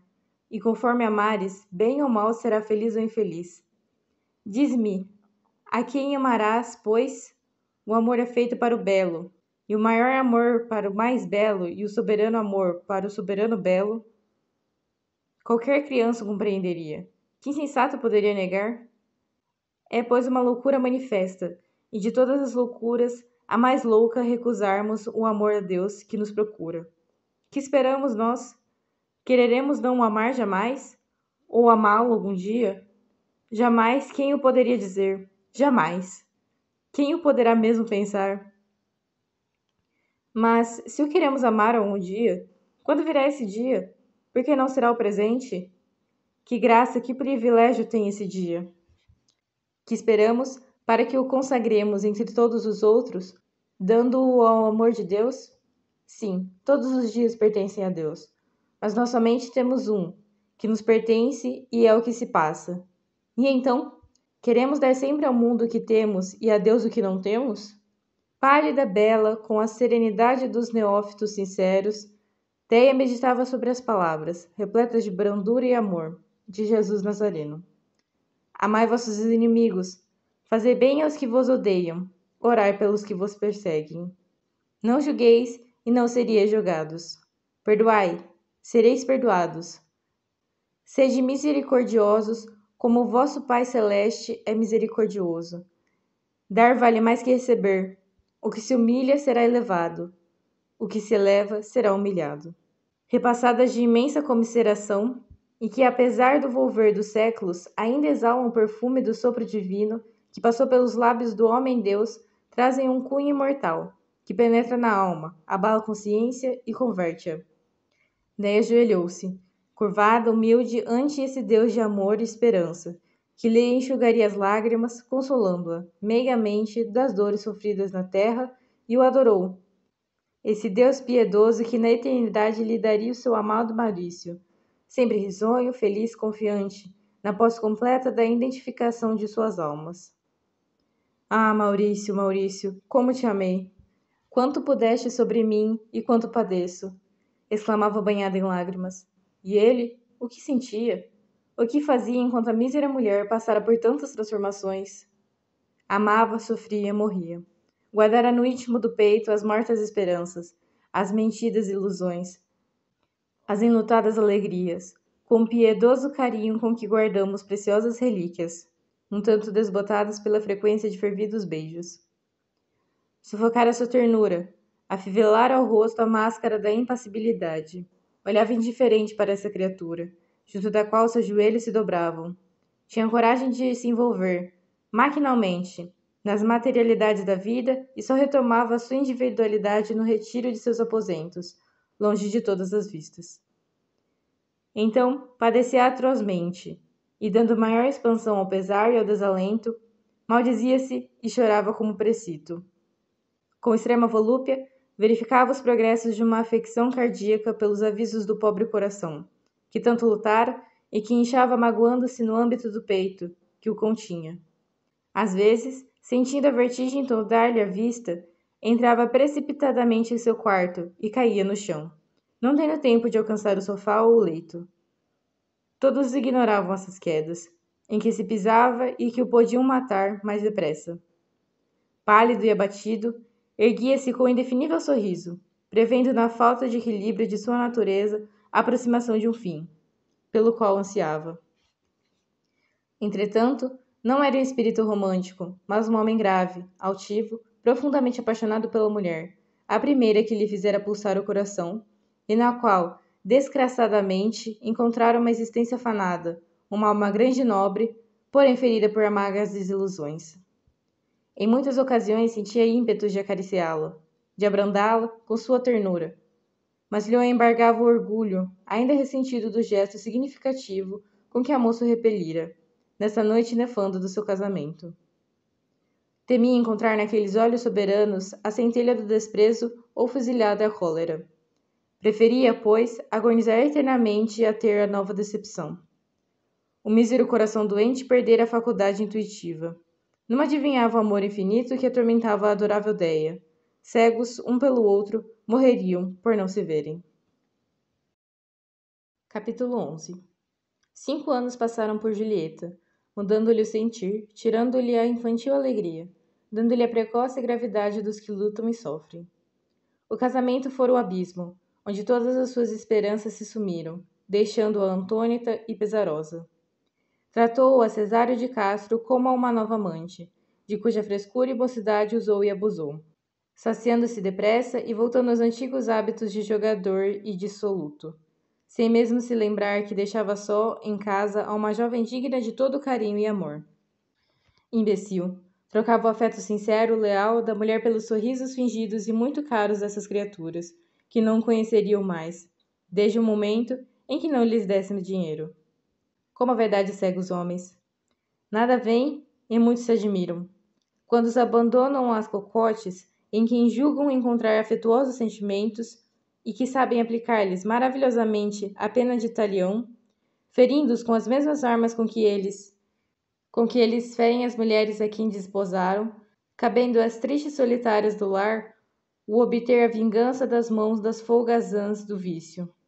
Era Julieta uma natureza meiga, sensitiva, capaz de extremos, todo coração. Mas, logo que a empezinhavam demasiado, a altivez de tal dignidade rebentava, abafando a mágoa. Nesse ponto, assemelhava-se à irmã. A moça chorou o seu abandono, o baldado devotamento, a juventude perdida. Procurou prender o marido pelo carinho e pela mansidão. Tudo foi inútil. Tinha Julieta essa beleza casta da Virgem Mãe de Rafael, que impõe à adoração as almas poéticas, mas que não inflam o sangue dos libertinos. Saturando-se de amargura e afinal votando desprezo ao marido, vazava os pesares no seio de Déia. E esta irmã, que a os julgava feliz, chorava, consolava, sentindo ainda mais desgraçada com semelhante acréscimo de desdita. Um dia, Julieta despertou com o indizível espanto de um anjo. Lançado na amplidão do averno, sentiu-se mãe. Mãe, essa palavra dulcíssima lhe feriu o ouvido. Em vez de se extasiar com as outras mulheres, a indefinível agitação do feto em suas entranhas causou-lhe horror e raiva. Quisera arrancar de si esse ser, gerado sem amor, sem estima, sem prazer, o oriundo de um ente que lhe inspirava asco. Atenazanava a ideia de ser mãe em tão dura situação e de que concebera, talvez, nesses momentos longos, penosos, em que cravava as unhas no gelado corpo, para que a dor lhe embotasse o odioso contato do homem a quem se achava presa pelo dever. Imóvel, pálida, alimentada pelo desespero, sem forças, apática, desvivendo no pequenino ser que lhe sugava a seiva aniquilando-a, passou horas e horas a mísera, julgando-se mais infeliz que as donzelas seduzidas, que têm de ocultar seu estado a todas as vistas, pois essas ao menos adoram seu infortúnio no homem, que o provoca.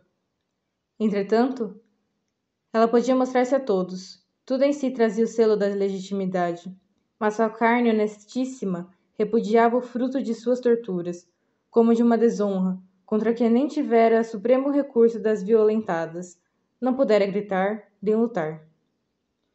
Febril, indignada, rubra de pejo, resolveu-se a revelar à irmã o seu estado, em dolorosa eloquência, desabafando todo o peso de seu sentimento.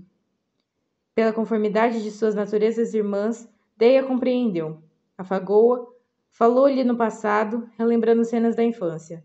Pintou as solitudes maternas, apontou quadros risonhos no futuro, amoleceu aquela alma revoltada. Corrigiu aquela transviada sensibilidade, fez-lhe, enfim, chorar. A lágrima, silenciosa, resvalando mansamente, engendra triste resignação. A ela nos agarramos, quando a inércia sucede aos embates da luta. E Julieta resignou-se.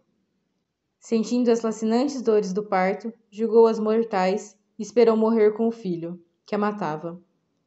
Passaram, e todas esqueceu, ao sentir no seio os lábios ávidos de vida da criaturinha tépida que Déia lhe apresentava. Uma robusta menina nascera de suas dores. Dormia-lhe ao lado e sempre a consolaria, dando-lhe coragem para viver. Teria a inocente criança duas mães nessas desditosas irmãs, estreitamente unidas pelo afeto e pela desventura. Amamentando a menina, vivendo para ela, bebendo-lhe os sorrisos, o balbuciar e a voz adorável. Julieta chamou a Clara e de beijos devorava o seu rosto, que era a miniatura de Déia. Capítulo 12. Cesário continuava a jogar e perdia somas enormes. Trocando a noite pelo dia, voltava de madrugada, lívido, de mau humor. Dormia apenas algumas horas e despertava sem apetite, malcriado, querendo na mulher vingar-se das perdas ao jogo. Fechara a casa de negócio, achava endividado e mostrava o torpe aspecto dos que afrontam a opinião pública, com o cinismo do vício.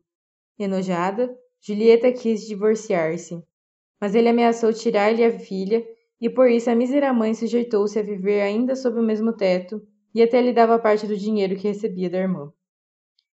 Iníqua lei a nossa, priva a mãe honesta de velar pela filha e a entrega ao pai, embora depravado e capaz de a lançar ao abandono ou à mercê de indignas criaturas.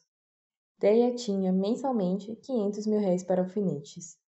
Desde seu casamento guardara essas quantias, com escrúpulo de gastar o que, na sua delicadeza, julgava não lhe pertencer. Conhecendo, porém, as misérias da irmã, não trepidou em se utilizar desse dinheiro e prezou-o pelas comodidades que traria a Julieta. Observando que o cunhado não se pejava de jogar tudo que a mulher reservava para o gasto doméstico, tomou a deliberação de lhe pagar a casa, os criados, proporcionando à irmã todo o bem-estar possível e livrando-a assim de maiores importunações do marido. Julieta sofria o contrapeso da infâmia do homem, a quem aparentemente se achava unida e cujo nome usava, mas a alma expande-se livremente na infinita idolatria, que votava a filha e a Déia, essa irmã que sempre lhe enxugara as lágrimas, aparando-a. Igualmente, muito prezava ao Maurício, cujo caráter respeitava e que sempre lhe dispensara grande estima. Demais, era o marido de Déia e ela os julgava felizes, continuando a ignorar o doloroso drama que os unira e os separara. O martírio de Julieta chegou, porém, a seu termo. Não podendo mais recorrer à mulher, vendo-se sem meios, entregue a inconfessáveis expedientes, Cesário desceu, dia a dia, os degraus da abjeção. E algum tempo depois, morreu de delirium tremens, pois na embriaguez procurava esquecer tudo quanto lhe faltava para saciar suas paixões desordenadas. Vendo Julieta livre, Déia ambicionou conservá-la ao seu lado, para compensar, em doce convivência, dos desgostos dos passados anos. Achou, porém, conveniente pedir a autorização de Maurício. Era a primeira vez que a ele se dirigia, fazendo um pedido. Só pela irmã ousaria violentar-se a esse ponto. Tinham acabado de almoçar e o moço recolhera-se à biblioteca. Déia bateu à porta, inquirindo se podia recebê-la. Obtendo resposta favorável, entrou tímida, trêmula, irritada consigo mesmo. Maurício lia em cadeira de balanço. Ao velho estremeceu, fechou o livro e indicou-lhe o próximo divã. Sentando-se receosa, não sabia como encetar a conversa, e temia que o tremor da voz lhe traísse a emoção. Afinal, vencendo o eleio, disse: Sabe quanto quero a Julieta e a Clara, e muito feliz me julgaria se a pudesse ter junto a mim. Se isso não lhe repugna, poderia abrigá-la sobre este teto? Sem dúvida, e quanto antes. A pobre sofreu bastante e é justo que encontre junto a nós a felicidade. Que merece, respondeu Maurício com os olhos fixos na livraria. Déia corou e empalideceu. Teve ímpetos de se ajoelhar, de deixar transbordar o tumulto de sensações que a assoberbavam, de confessar que o amava de há muito e que, naquele momento, o adoraria, se o seu amor fosse susceptível de aumento. Calou-se para conter os soluços, que se lhe formavam na garganta. Conservou-se imóvel, a fim de impedir que o corpo seguisse o impulso da alma, e cerrou as pálpebras para que a lágrima não corresse. Depois, erguendo-se hirta, alterada e sem olhar para ele, nem lhe estender a mão, disse mansamente: Obrigada, Maurício, por elas e por mim. E saiu vagarosa, arrastando o corpo, que desejava ficar, esperando que ele a chamasse, ouvindo o ruído nesse silêncio que a matava, e desaparecendo no corredor, com a gratidão e a desesperança a debater-se em seu coração. Chegando ao quarto, caiu no genuflexório, lavada em lágrimas, triste, desalentada, quando acabava de obter o que tanto almejava, corrida dos malditos escrúpulos e do maldito orgulho que lhe vendavam a confissão de seu afeto. Arrependida de não ter tido a coragem de tudo dizer, embora Maurício a desprezasse e com indiferença lhe pagasse o extremo. E a mísera volvia para Cristo o olhar anuviado pelo pranto, buscando alívio e esperança. Adorava suas divinas promessas, edificava o seu grandioso sacrifício, mas custava-lhe tanto renunciar a Maurício na terra e só afagar a ideia de o possuir em outra vida. Se não era permitido amar como as demais criaturas, por que, então, lhe deixara Deus sentir aquele imenso amor? Porque seu desiludido coração não mirrara o desespero da primeira decepção e renascera pela dor mais ardente e impetuoso, cheio da nobre e digna imagem de Maurício? Ouvindo perder-se ao longe os passos de Déia, Maurício, que estivera louco por detê-la mais alguns minutos, mas sem força para mover o braço que a cingisse, sem voz para chamar, sentiu viva opressão no coração, abriu a boca e perdeu os sentidos. Quando tornou a si, lembrou-se do que se passara, sorriu dolorosamente e, comprimindo o coração com as frias mãos, murmurou: "Tem paciência, não padecerás por muito tempo." E tinha razão. Lera muitos livros de medicina, sabia do que morria e estoicamente verificava os progressos no mal. Lesão orgânica, agravada por inauditos pesares. Morreria, sorrindo, porque a vida lhe era impossível, e antes morrer do que penar assim. Capítulo 13. Logo no começo de seus amores com Jorge, Esther, embriagando-se com os seus voluptuosos beijos, satisfizera seus maus instintos nos braços dele, deleitando-se com a ideia de o haver disputado à enteada. Foi uma fúria de gozos, a que sucedeu certa saciedade de parte a parte. Daí todos os dias, alguma cena desagradável entre ambos. Ela lhe lançava em rosto até a facilidade com que se desprendera de Déia, esquecendo que o fizera para se lançar a seus pés. Ele a ouvia, aborrecido, arrependendo-se de haver deixado a prima, sempre meiga e cariosa, por aquele monstro libidinoso e de não ter lutado e resistido, desposando-a e vivendo modestamente a seu lado, sem mesmo invejar os soberanos da terra. Choviam as injúrias e as imprecações. Depois vinha a fase lacrimosa, cheia de dúvidas e desconfianças. Desculpava-se ele com Esther, mentia, jurava amá-la fielmente, enviando-a, em peto, a todos os diabos, sorrindo, beijava e momentaneamente conseguia acalmar aquela natureza dissoluta, zelosa e vária. Ela exigia a absoluta fidelidade do amante, mas nem pensava em lhe dever retribuir igualmente. Achava que era bastante desfrutar-lhe Jorge os carinhos e que nada mais podia ele requerer da sua manuficência. Fingia Jorge não lhe perceber as manhas, e pagava-lhe a mesma moeda, desprezando-a, mas sempre voltando, pela irresistível atração do vício. Muito tempo assim viveram, até que, um dia, Carlos de Araújo, entrando inopinadamente em casa, observou a própria desonra. A cólera atroz feriu-lhe o coração. Em um segundo, compreendeu toda a infâmia de Esther e a sua tática em lhe revelar a desonra de Déia, a fim de lhe roubar o amante. O sangue subiu-lhe à cabeça, as veias na fronte incharam, os olhos desvairaram e, levando a mão convulsa à garganta, caiu, pesadamente, fulminado por congestão cerebral. Déia e Julieta oraram por esse pai, que em vida não lhes testemunhara grande afeto. Foram vê-lo, comoveram-se e saíram, evitando conversação com a madrasta. Esther teve ataques mais ou menos reais, apresentando bem o papel de viúva desolada. Sentia, entretanto, essa morte somente pelo lado pecuniário. Carlos de Araújo tinha bons ordenados e tudo lhe entregava sem reserva. Consolar-se-ia em breve a viúva, à vista de sua beleza sólida e fresca, esperando que seus adoradores não a deixassem em sérias dificuldades e ignorando quantas evasivas deveria encontrar, desde que se tornasse pesado aos homens que a requestassem. Efetivamente, daí em diante, Esther viveu à custa de sua formosura, tendo amargas decepções e cruéis represálias. Jorge foi o primeiro a deixá-la e, desde então, cotidianamente os espelhos do seu boudoir refletiram muitos tipos, grotescos, egoístas, endinheirados, dandes, brutus. Todos esses animais seguiam seu instinto e, bem ou mal, pagavam os sorrisos e encantos dessa mulher. Um dia, porém, achou-se presa a um leito de dores, febril, horripilante, abandonada, vítima da bexiga. Suplicou a um credor que a atormentava, apesar do contágio da moléstia, que referisse a Déia o seu deplorável estado. A ganância fez o que faria a caridade. A enteada estabeleceu-lhe uma mesada, pagou-lhe a enfermeira, a botica e as dívidas, retribuindo cristamente todos os males que outrora ela lhe fizera. Ao levantar-se da cama, Esther quase enlouqueceu, não podendo reconhecer-se no monstro que se apresentava a seus olhos espantados.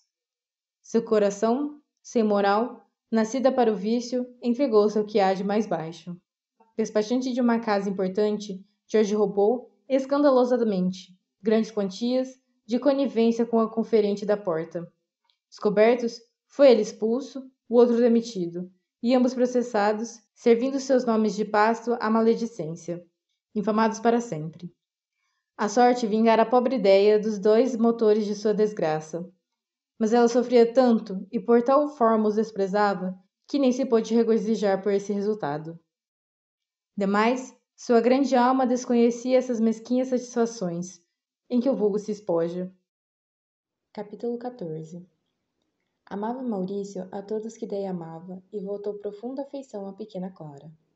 Passeava com ela, ensinava-lhe as lições com paciência, dirigia-lhe bem o espírito, beijava longamente, passeava com ela, ensinava-lhe as lições com paciência, dirigia-lhe bem o espírito, beijava longamente, extasiando-se em encontrar na menina os adorados traços de Déia. Esta formosa criatura contemplara 30 anos e, apesar de tantos sofrimentos, ostentava-se em esplêndida florência da beleza. As feições tinham um encanto de indefinível melancolia. Parecia um anjo com a nostalgia do céu. O corpo era um poema de graça e frescura. Os criados acabavam de tirar a toalha do jantar, deixando Maurício e Déia sós, pois Julieta saíra com a filha. O moço comera muito pouco e sofria, vendo tristonha expressão no semblante da mulher. Sentara-se, sentindo a pressão no peito, e ela encostara-se à sacada, com o olhar perdido no horizonte. O suave perfil apresentava-se a Maurício. Iluminado pelo sol pente, as linhas do corpo desenhavam-se ricas, sob a sombria seda do vestido. Contemplou a ele, com todo o ardor de tormentosa paixão e com o enlevo do artista, ante sublime manifestação do belo, compreendendo bem o valor do inestimável tesouro. Teve imensa aflição, soltou um gemido e perdeu os sentidos. Voltando-se e vendo-o pálido e inanimado, Déia correu para ele, ajoelhou-se, soprou-lhe as fontes, borrifou-o com água fria e exclamava, desesperada: Maurício, meu amor, minha vida, torna a ti, meu Deus, faça com que viva. Maurício, eu te amo. Ele abriu as pálpebras, surpreso, com um indizível espanto de inaudita felicidade. Sorria, tremia e, delirante, apertou-a loucamente ao peito, dizendo: Tu me amas? Deveras? Não é sonho, Déia? Ajoelhada, irradiando, a linda mulher cingia-o nos braços, murmurando: Amo-te, dia muito, sempre, meu adorado Maurício. Oh, quanto padeci, não o sabes. Ele uniu desesperadamente os lábios aos dela, sedento, faminto, em acre volúpia, tendo a sensação quase dolorosa do extremo gozo. Saciava nesse primeiro e último beijo os infrenes desejos que o haviam atormentado. Durante 10 anos de tantálico suplício, mirando sem cessar aquela síntese de todas as perfeições humanas. Mas, em meio segundo, nesse êxtase, esgotou o que lhe restava de vida.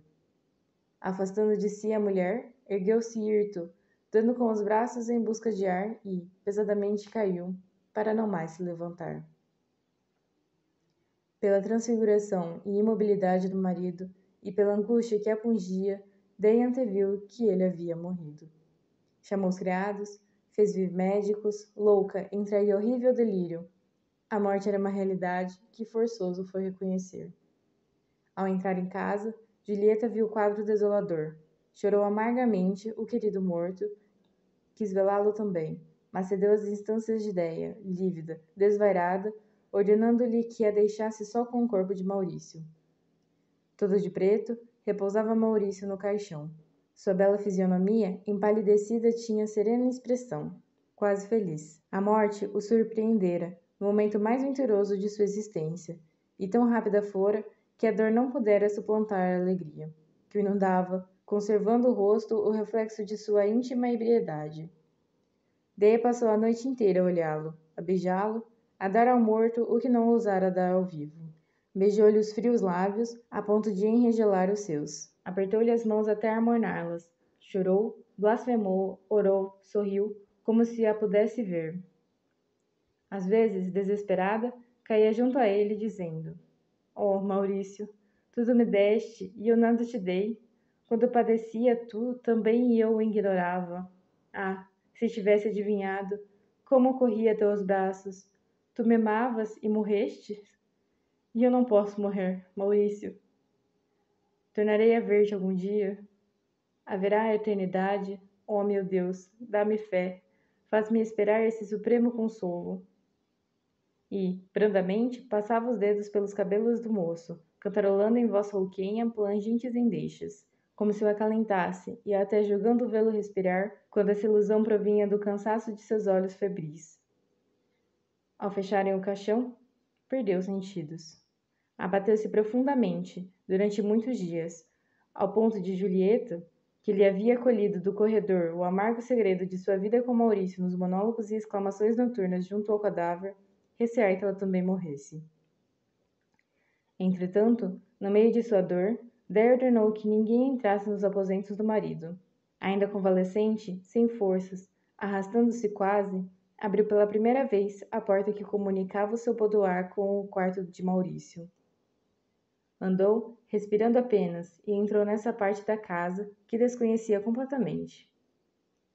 Ninguém aí estivera, depois da horrível catástrofe, e assim pôde adivinhar os hábitos do ente amado e, até senti-lo, no perfume do ambiente e na disposição dos objetos do seu uso.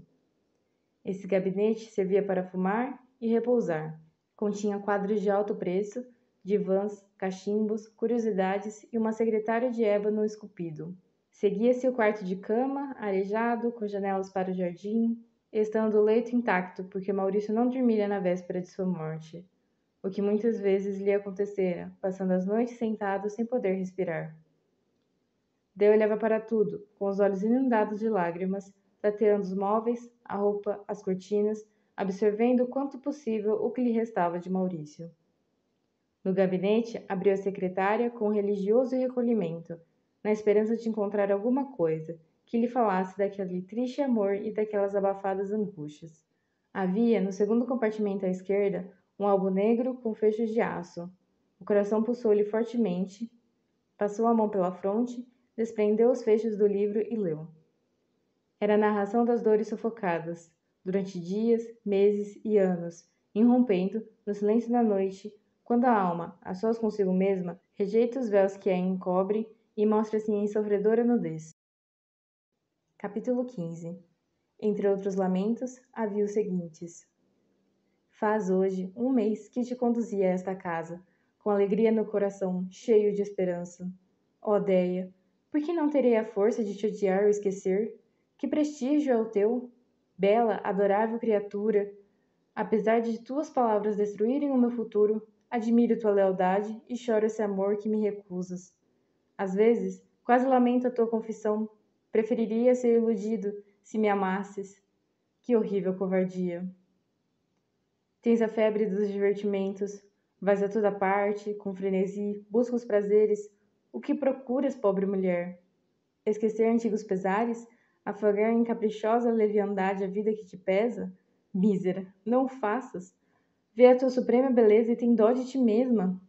Demais, o que seria de mim se te visse presa a outro? Oh, meu Deus! Há ideias que engendram crimes. Não, como verei dares a alguém o que não ouso fruir? Deia, se boa, se grande, conserva-te tal qual és. Já aborreceste as festas. Não encontrastes o que esperava e tens no semblante o abatimento do desânimo.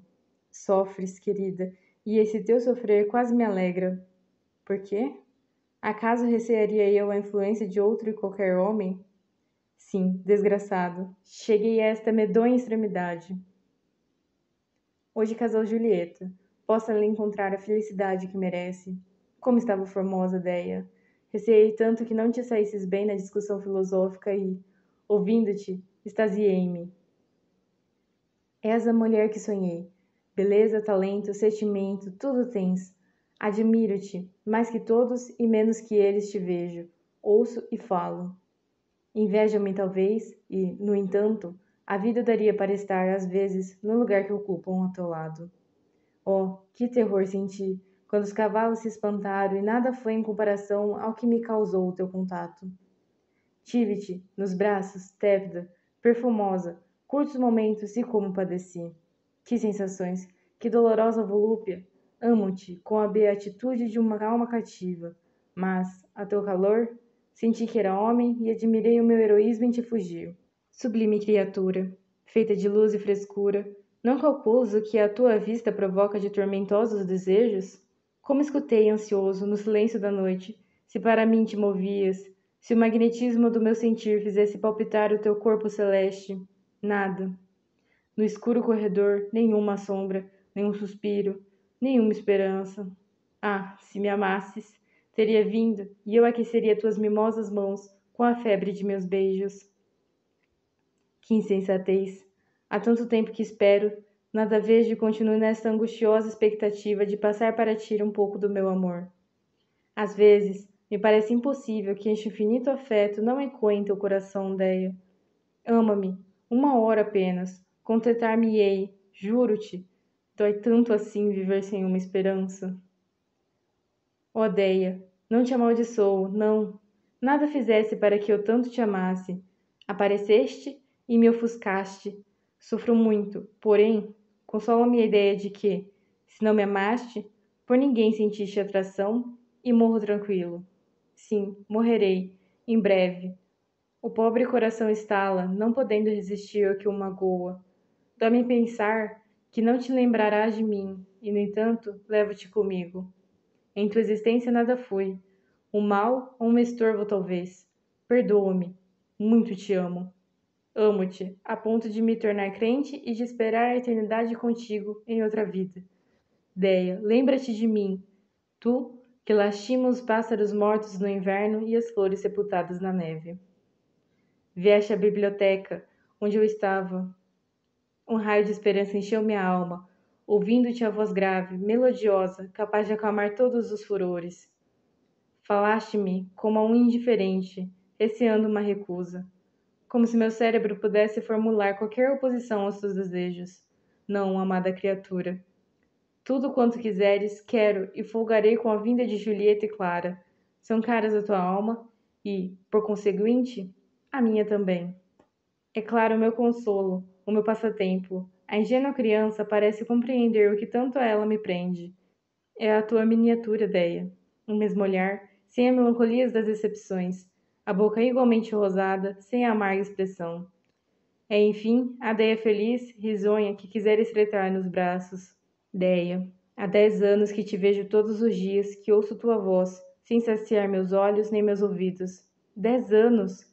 Não pensei durar tanto. Sabe o que são 10 anos de cotidiana tortura, de fingida impassibilidade, de completa abstinência, com receio de não poder conter a lágrima, nem de refrear os ímpetos da carne, vivida modificante e sedenta? Como és bela, como tua formosura cumpriu todas as promessas, quanto te adoro. Cedo, bem cedo, te deixarei para sempre, e talvez encontres a felicidade que não te dei. Hoje, tenho tanta saudade de ti, parece-me a antecipação da que sentirei na outra vida, e, no entanto, alguns minutos apenas que na sala te deixei. O coração assemelha-se a um abutre e corrói-me o peito, aflige-me tanto este incômodo. Se aqui estivesse, sofreria menos. A tua presença minora o meu tormento. Déia, quanto te amo.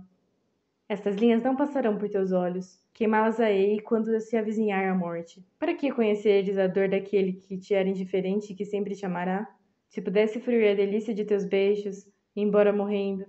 Déia, adorada criatura. Aqui terminavam os queixumes. Escrevera o último período na véspera de morrer, ansiando por um beijo e teve no primeiro e último, gozo extremo, selado pela morte. Julieta encontrou a irmã, inanimada no tapete. Ergueu-a, reanimou-a e leu o pedido dela o manuscrito. Vendo-a chorar, Déia lhe completou, minuciosamente, todos os segredos de sua vida, martirizando-a ainda mais com a narração de sua desventura. Pobres irmãs. Capítulo 16. Maurício instituíra a mulher por seu herdeiro universal. Pouco tempo depois da morte do marido, Déia mandou chamar o tabelião, esperando, pálida, desfeita, envolta em negras roupagens, parecendo trazer o luto de si mesma, ditou seu testamento, deixava tudo a Julieta e dava a terça a Clara. O tabelião fez-lhe algumas observações sobre essa precipitação em testar, sendo ainda tão moça, podendo mudar de ideia e até contraindo novo enlace.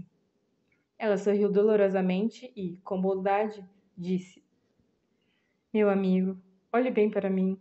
Julga que a minha dor possa acabar? Ilude-se com esta aparência de vida. Não falemos mais nisso e guarde minha última vontade, até que a notícia de minha morte chegue aos seus ouvidos. Então entregue a Julieta o que lhe compete. Adeus. O pobre velho saiu, comovido, abalado em suas convicções sobre o egoísmo humano. Aquela mulher, jovem, linda, milionária, morria de pesar, ansiando pela morte, que a reuniria ao ente amado, e isto sucedia em plena cidade de São Sebastião do Rio de Janeiro. Julieta soluçava, muitas vezes, assistindo à agonia lenta, medonha da irmã, sem uma queixa, sem uma exprobração. Dele enxugava as lágrimas, maquinalmente a beijava, sem compreender que a outra chorava a sua impotência de não a poder consolar, nem arrancá-la à morte que se aproximava. Quando Clara a abraçava, com a meiguice das crianças mimosas, e deitava-se em seus joelhos, aquecendo-lhe as mãos frias, Déia a embalava murmurando com olhar vago: Maurício, Maurício. Só esta lembrança a agitava. Parecia que tudo mais se apagava em seu luminoso cérebro. Passava as manhãs nos aposentos do marido, relendo o álbum negro, comentando, notando a afinidade de suas almas amantes, falando-lhe como se a pudesse ouvir.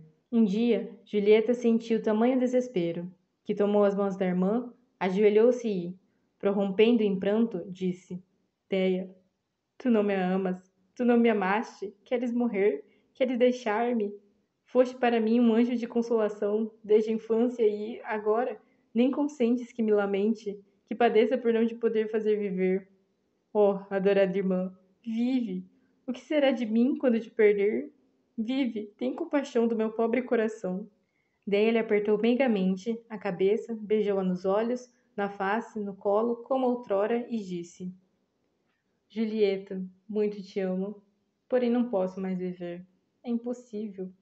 Morro sem doença. O pesar mata-me e nenhum médico poderia salvar-me. Deixe-me morrer. É tão bom ver cair a noite lentamente. Olha para Clara. É o meu retrato. Apoia-te ao seu braço. Em sua alma fresca orvalha a tua e sigam ambas amparando-se, mutuamente. Eu fico sem forças, sem alegria, no pó da estrada. Lembre-se de mim no caminho. E, cansada, deixou a fronte sonolenta pousar no ombro de Julieta. Quando o sol brilhava e os pássaros cantavam em amorosa perseguição, ou quando a lua iluminava as sombrias serras, Déia olhava sem ver, aspirava a brisa perfumada e unia as mãos em êxtase. Não sabendo mais orar, apanhou uma vez na escassa memória o grito sublime do cantor lusitano. Apropriou-se dele, em voz dulcíssima disse: Alma minha gentil que te partiste, tão cedo desta vida descontente, repousa lá no céu eternamente e viva cá na terra sempre triste. Se lá no assento etéreo onde subiste, memória desta vida se consente, não te esqueça daquele amor ardente que já nos olhos meus tão puro viste. E se vires que pode merecer-te alguma coisa a dor que lhe ficou, da mágoa sem remédio de perder-te, roga a Deus, que teus anos encurtou, que tão cedo de cá me leve a ver-te, quão cedo dos meus olhos te levou. E sua alma dividida destacou-se da terra em busca da outra metade, que do céu a chamava e o corpo pendeu docemente para o túmulo, onde Maurício esperava, pálido, frio, na enregelada câmara da morte, e cerrou as pálpebras, sorrindo, suavemente, aos que lhe choravam em torno e àquele que a viera buscar. Julieta padeceu durante muitos anos.